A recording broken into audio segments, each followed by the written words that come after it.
let's see if we can use a real example. And the other thing to keep in mind too is, I had mentioned before about motivation and inspiration, right? Inspiration is sort of that feel-good temporary feeling that makes us think that we can do something, right? So like athletes or sports coaches are giving a pep talk, right? There's this feel-good feeling of like, hey, I can do this, until I step out on the court and realize they're way better and they're taller and they're faster and I can't do this, he lied to me, right? So it's a very fleeting type of thing. When we're going through these things, the important thing to keep in mind is everything that we list in this belief column are things that we need to actually think. They need to be true, because if they're not true, if we try to convince ourselves, well, I didn't really want to be there anyway, and that's not true. Maybe you're on your way to a movie. Well, I didn't really want to see the first 10 minutes of the movie anyway. Almost no one is really going to believe that when they try to tell themselves that. So the important thing to keep in mind is that everything that comes in here has to be true. If it's not true, it doesn't work. So I'm going to ask for a real example from one of you, something that at least initially caused some sort of negative emotion or stressful response. And then maybe you either turned it around yourself, or we can sort of look at different ways to do that now. But I'm looking for a real example. Ending a relationship. Ooh, excellent. Okay. Because no one likes when stuff ends, whether it's good, bad, right? Ending anything is probably going to cause at least one negative. So if you could label one specific negative emotion, what would be over here? Sad. Okay. And because we know that the sad is not related just to the event, it's related to something that we're thinking about, maybe something that we're missing out on, something that we're not going to get to experience anymore. What is the thing in particular that led to the sad?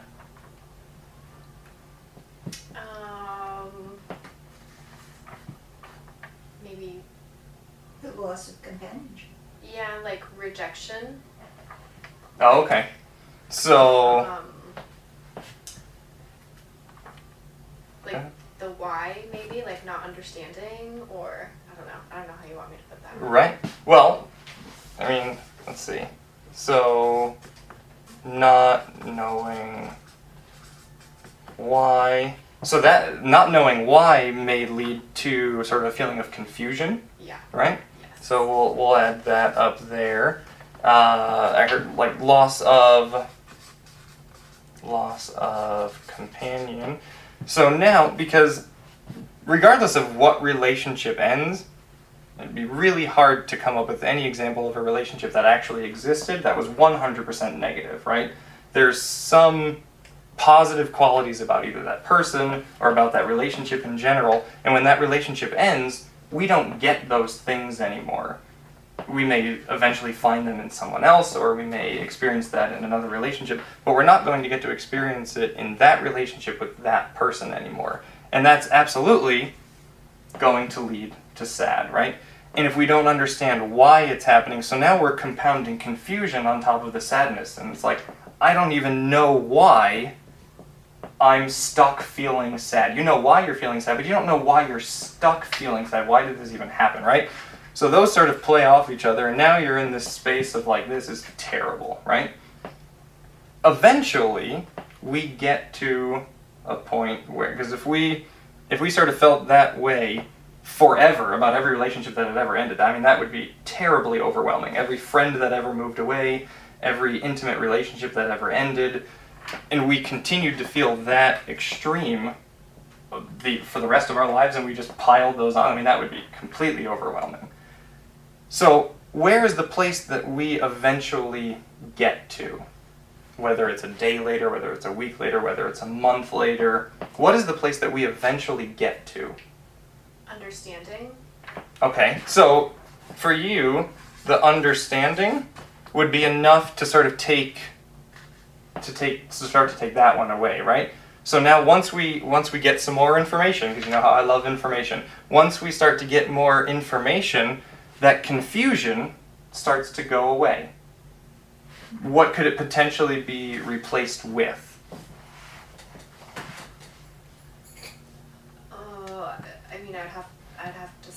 acceptance. Okay. Right, because once we understand what happened, eventually that's the place that we want to get to, right?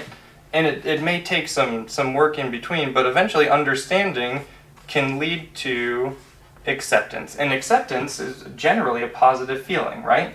So that's good. What about the sad? Because, okay, we've now lost companionship. We've lost something that we don't get to experience with that person anymore or in that relationship anymore. But eventually, what do we get to? Where's the place that we get to? It's not my fault. I'm not responsible. Right, I would actually put that under the understanding and getting rid of that confusion and working toward the acceptance piece. Those things definitely happen. I would put them in this category right here. But somehow it's for the best. Yeah, But like somehow a- it's for the best. Happiness, Like a so really- you find something that replaces the happiness. Right. So, remind me, It was for the best. it was for the best. There can be it now opens the door for some potential new source of happiness, right? Yep. Now, 10 minutes after you break up with somebody, how good are we at convincing ourselves it was for the best? Terrible! Because in that moment, we don't actually believe it, we don't want to believe it, right? The sort of the good and bad thing about emotions is that we're built in sort of a protective manner.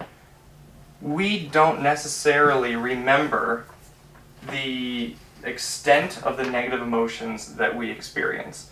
So, how many times have you been in a relationship where there were some bad things happening, wasn't good for you, you ended that relationship, and then a week or two later you really wanted to be with that person again because all you could remember were all the good things that you were missing out on, right?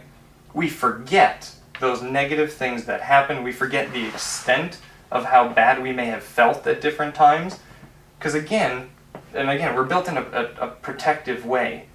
If we experienced that full extent all of the time, it would be awful and overwhelming and unbearable.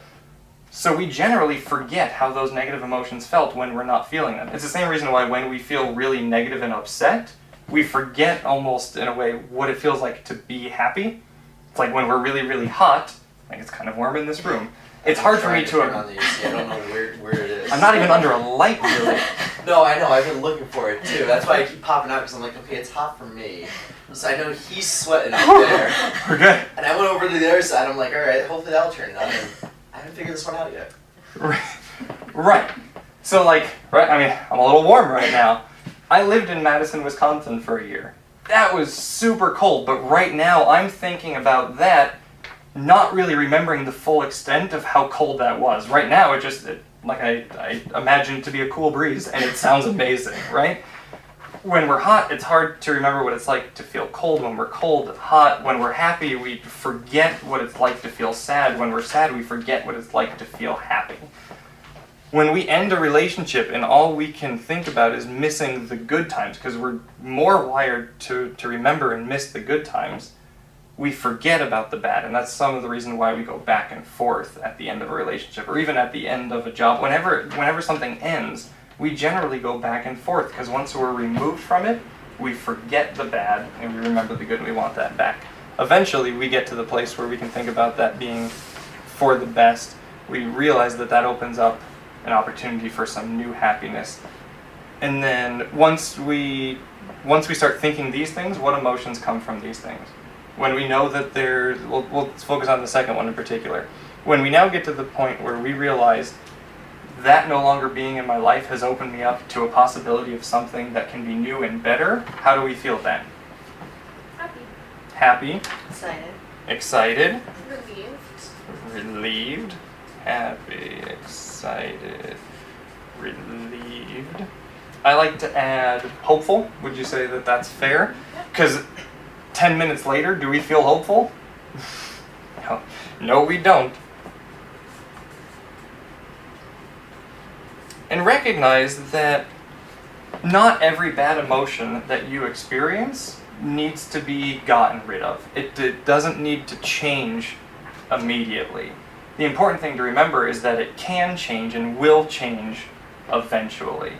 A lot of times, people will have very extreme reactions to something as significant as ending a relationship, and they try to make themselves happy immediately, and they go out and they'll do whatever they think will work. And we know it doesn't work, because the next day they're sort of back in this stuck place, right?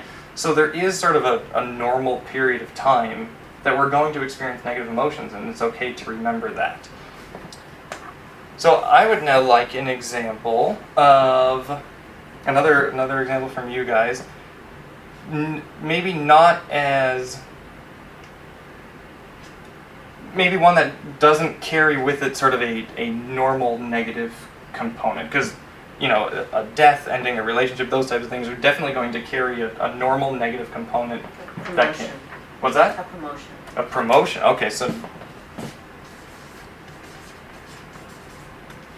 we can think positively or negatively about a promotion, can't we? Okay. So we could be happy with a promotion, right? Be anxious about it. Okay. Well, let's go one at a time. So happy. What are we probably thinking about that promotion if it leads to happy? What does that mean? More money. More money. Who doesn't like more money? More money. Anything else that might lead us to happy, thinking about that promotion? Progress. What's that? Progress. So career progress, right? So that's good. Did you start to say something too?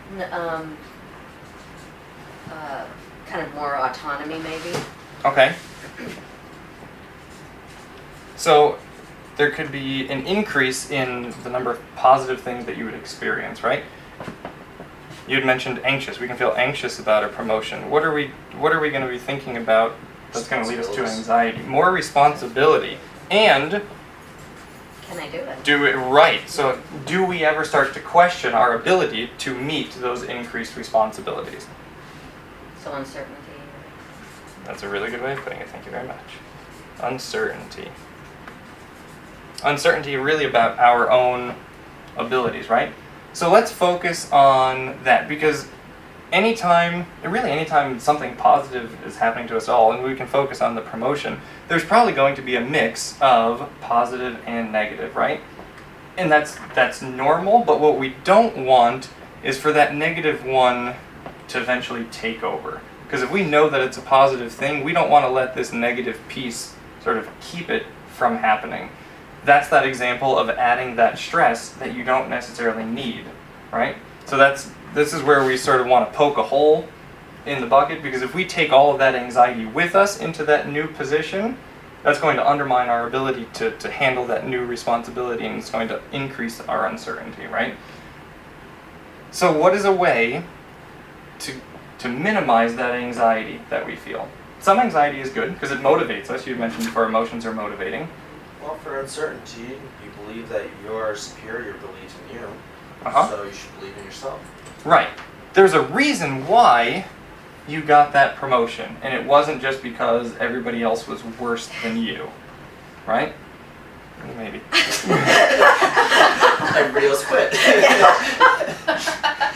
Actually, the last job that I got, I was told that one of the resumes I was, and it was as a psychologist, that one of the resumes that I was up against was somebody who had previously been a circus performer, I think, and or bodybuilder.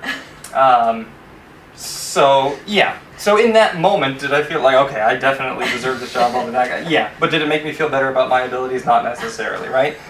I'm hoping that there were other people that they also interviewed that I beat out. That'd be terrific. So sometimes when we don't have that confidence in ourselves, we can look to outside sources. The sheer fact that we got that promotion, that somebody hired us, that somebody else thinks that we can do this job, why would they put us in this position of responsibility for their company or whatever they're putting on the line if they didn't believe that we could do that, right? So sometimes we can figure out how to do that ourselves. Sometimes we need to look outside of ourselves to get that information. The point that I want you to remember is that there's always more information to be had. And initially you may get that promotion and you may think all those positive things and you may be worried about those negative things. There's more information to be had.